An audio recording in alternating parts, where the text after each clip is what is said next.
പിതാവിൻ്റെയും പുത്രൻ്റെയും പരിശുദ്ധാത്മാവിൻ്റെയും നാമത്തിൽ ആമേൻ. പ്രിയ സ്നേഹിതരെ, സെപ്റ്റംബർ 15 ഇന്ന് കേരള സംസ്ഥാനം അതിൻ്റെ സംസ്ഥാനോത്സവമായ പൊന്നോണം ആഘോഷിക്കുകയാണ്.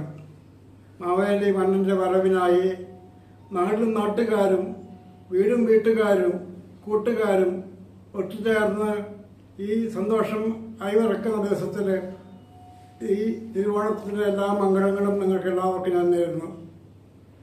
സെപ്റ്റംബർ 14 വിശുദ്ധ കുരിശിൻ്റെ പുകഴ്ചയുടെ തിരുനാൾ.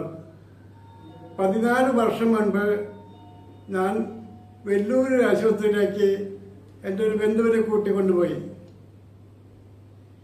ഈ കുന്നംകുളം കഴിയുമ്പോൾ തൊട്ട് തന്നെ 200, 250, 300 കിലോമീറ്ററൊക്കെ ഇപ്പുറത്ത് തന്നെ CMC Vellore, CMC Vellore, CMC Vellore എന്ന് എഴുതി കാണിച്ചിട്ടുണ്ട്.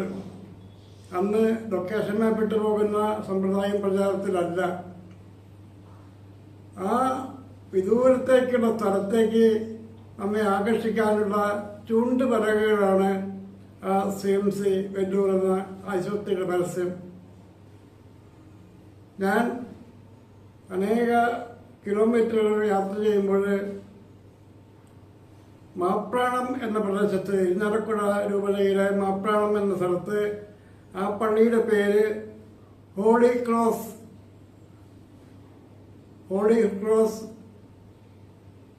ചർച്ച് എന്നാണ്. വിശുദ്ധ കുരിശിൻ്റെ പുകഴ്ചയുടെ തിരുനാളായി അവരാചരിക്കുന്നത്. അതിൽ വളരെ അകലുന്നത് തന്നെ മാപ്രാണം ഷ്രൈൻ എന്നെഴുതി കാണിച്ചുകൊണ്ടിരിക്കും.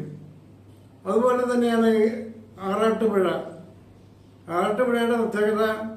കേരളത്തിലെ ഏറ്റവും അധികം ആനകൾ വന്നു കയറി പോകുന്ന ഒരു സ്ഥലമാണ് ആറാട്ടുപുഴ. 7 ദേവീദേവന്മാരുടെ സംഗമസ്ഥാനമായി അത് അറിയപ്പെടുന്നത് കൊണ്ട് ഏറ്റവും അധികം ആനകളെ ഈ എഴുന്നള്ളിപ്പിന് കൊണ്ടുവരും. തൃശ്ശൂർ പൂരത്തിൻ്റെ പ്രത്യേകത, തൃശ്ശൂർ പൂരത്തിന് ഒരേ സമയം ഏറ്റവും അധികം ആനകളെ അണിനിരത്തുന്ന സ്ഥലമാണ് തൃശ്ശൂർ പൂരം. പക്ഷേ ആറാട്ടുപുഴയ്ക്ക് അങ്ങനെയല്ല.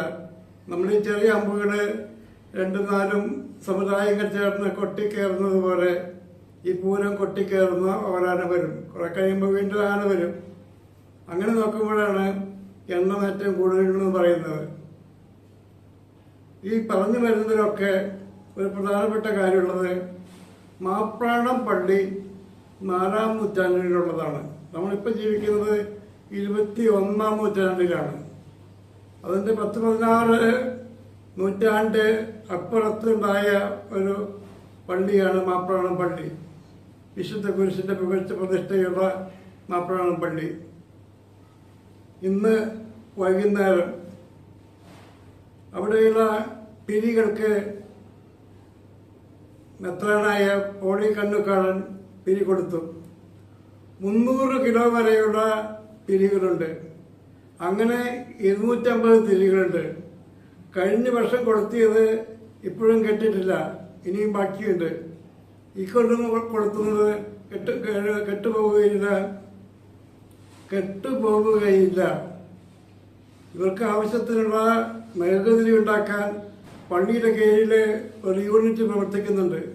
അതുകൊണ്ടൊന്നും മതിയാകാതെ വന്നപ്പോൾ മറ്റൊരു പ്രൈവറ്റ് ഏജൻസി ഈ ഉരുകിത്തീർന്ന മെഴുകെല്ലാം കോരിയെടുത്ത് വീണ്ടും മനോഹരമായി തിരിയായി അലങ്കരിച്ച് ഒരുക്കി വച്ചിട്ടുണ്ട്. കേരളത്തില് മലയാള സാഹിത്യത്തില് 6 ജ്ഞാനപീഠ ജേതാക്കളുണ്ട്. ഇതിലാദ്യത്തെ ജ്ഞാനപീഠ ജേതാവ് G. ശങ്കരക്കുറുപ്പ് എന്നാണ്. അദ്ദേഹത്തിൻ്റെ ചുരുക്കെഴുത്ത് G. കേരളത്തിലെ ഏതെങ്കിലും ഒരു പോസ്റ്റ് ഓഫീസിൽ ടു G എന്ന് മാത്രം എഴുതി പോസ്റ്റ് ചെയ്താൽ അത് ഈ ശങ്കരക്കുറുപ്പിൻ്റെ വീട്ടിലെത്തും. അത്രമാത്രം പ്രാധാന്യമുണ്ട് ആ വ്യക്തിക്ക്. സിഗ്മണ്ട് ഫ്രോയിഡ് കേട്ടിട്ടുണ്ടാവും നിങ്ങളെല്ലാവരും, മനഃശാസ്ത്രജ്ഞൻ.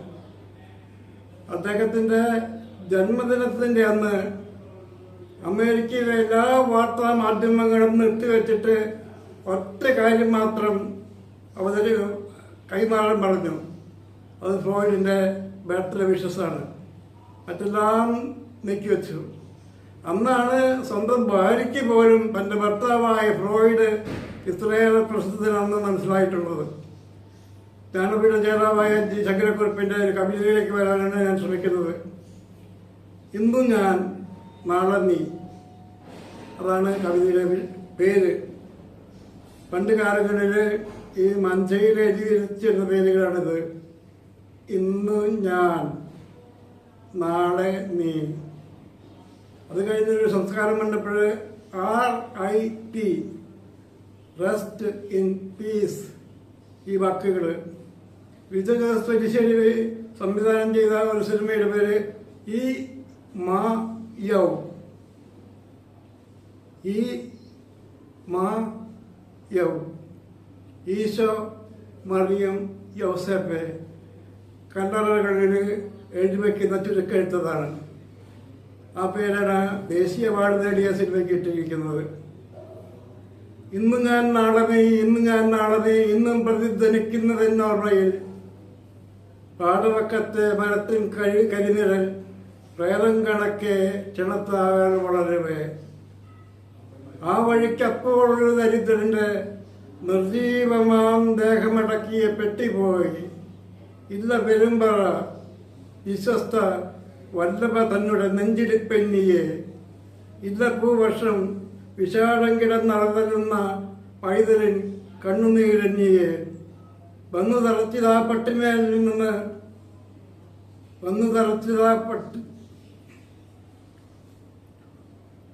തറച്ചിത ആ പെട്ടിയിൽ നിന്ന് ആറക്ഷരം ഈ മു ഞാ നാ ലേ നീ. ആറക്ഷരം. അതില് കുരിശിനെ വർണ്ണിക്കുകയാണ്. 2000-ഓളം ആണ്ടുകൾക്കപ്പുറത്തുണ്ടായ ഒരു മഹാത്യാഗത്തെ ഇപ്പോഴും മുഖമാണെങ്കിലും മുറ്റത്തിൽ വർണ്ണിക്കും. ഏകമുഖമാം കുരിശിനെ മുത്തുവാൻ ആരാധനകി വരണ്ടില മാലാഖമാരായി വരാം. കണ്ട വെൺമുഖത്തുകൾ, മാനത്ത് കണ്ട വെള്ളിമേഘ കഷ്ണങ്ങൾ, അത് മാലാഖമാരാവും. അവരെന്തിനാ വരുന്നതെന്നറിയാമോ? കുരിശിനെ മുത്താൻ ഇറങ്ങി വരികയാണ്. കുരിശിന്റെ പ്രാധാന്യം എപ്പോഴാണ്? 2000-ഓളം ആണ്ടുകൾക്കപ്പുറത്തുണ്ടായി മഹാത്യാഗം. ആ മഹാത്യാഗത്തെ ഇപ്പോഴും മുഖമാണെങ്കിലും, ഇന്ന് സൈലന്റ് മുഖമാണെങ്കിലും ഉച്ചത്തിൽ വർണ്ണിക്കും. ഏകമുഖമാം കുരിശിനെ മുത്തുവാൻ ഇറങ്ങി വരുന്ന മാലാഖമാരായി വരാം ഈ പെൺമുഖിത്തൊട്ടുകൾ. പാപം ഹരിച്ച് പാരിന്നു വിണ്ണേറാൻ പാട കാണിക്കും കുരിശെ ജയിക്കുക. ഇന്ന് സുവിശേഷഭാഗത്തേക്ക് വരുമ്പോൾ മത്തായി ശ്രീയുടെ സുവിശേഷം 10-ാം അധ്യായത്തിന്റെ 34 മുതൽ 42 വരെയുള്ള വാക്യങ്ങളിൽ പിതാവിനെയോ മാതാവിനെയോ എന്നേക്കാൾ അധികം സ്നേഹിക്കുന്നവൻ എനിക്ക് യോഗ്യനല്ല. പുത്രനെയോ പുത്രിയെയോ എന്നേക്കാൾ അധികം സ്നേഹിക്കുന്നവൻ എനിക്ക് യോഗ്യനല്ല. സ്വന്തം കുരിശെടുത്ത് എന്നെ അനുഗമിക്കാത്തവൻ എനിക്ക് യോജിച്ചവനല്ല. സ്വയം പരിത്യജിച്ച് പരിത്യാഗത്തിന്റെ ചിഹ്നമായ കുരിശ് ധരിച്ച് അവിടുത്തെ പിന്നാലെ പോകാൻ ക്ഷണിക്കപ്പെട്ടവരാണ് നാം.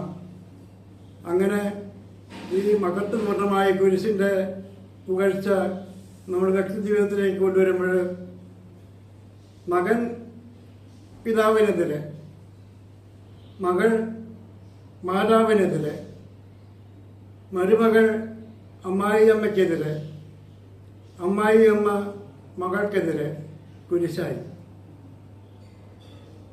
ഒരു ലംബമാനത്തിലുള്ള ഒരു തടിക്കഷ്ണം, തിരശ്ചീനത്തിലുള്ള തടിക്കഷ്ണം കുരിശായി. ഈശോ വ്യക്തമായിട്ട് പറയാണ്, ഞാൻ സമാധാനം കൊണ്ടുവന്നിരിക്കുകയാണെന്ന് നിങ്ങൾ വിചാരിക്കരുത്. സമാധാനമല്ല, വാളാണ് ഞാൻ കൊണ്ടുവന്നിരിക്കുന്നത്.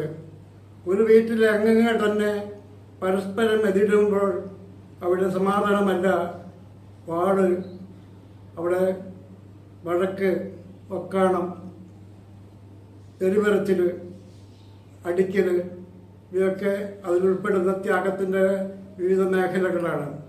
അതാരും അധികം പുറത്ത് പറയാറില്ല പണ്ട്. ഇപ്പോഴൊക്കെ എല്ലാവർക്കും ധൈര്യമായി തുടങ്ങി. തങ്ങളുടെ പരാജയങ്ങൾ ഏറ്റു പറയാൻ സാധിക്കുമ്പോൾ മറ്റു പലരും കുടുങ്ങുമെന്ന് മനസ്സിലാക്കുന്ന വിധത്തിൽ വളർന്നതുകൊണ്ട് ആത്മാർത്ഥതയോടെ അവർ പറഞ്ഞു തുടങ്ങി. നമ്മുടെ കുടുംബജീവിതത്തിൽ നമുക്ക് ചെയ്യാൻ എന്ത് പറ്റും?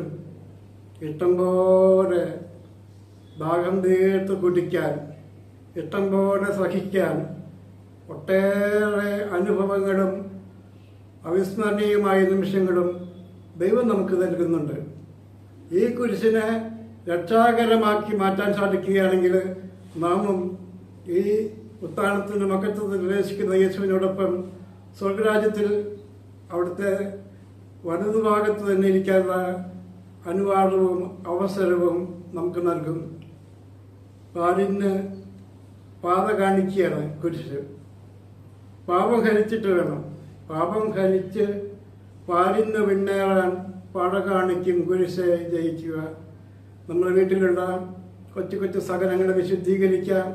മറ്റുള്ളവർക്ക് കുരിശുകൾ പണിയുന്നവരും ഇടയുന്നവരുമായ നമുക്ക് ആ പ്രവൃത്തികളിൽ നിന്നൊക്കെ വിരമിക്കാം. പിതാവിൻ്റെയും പുത്രൻ്റെയും പരിശുദ്ധാത്മാവിൻ്റെയും നാമത്തിൽ ആമേൻ.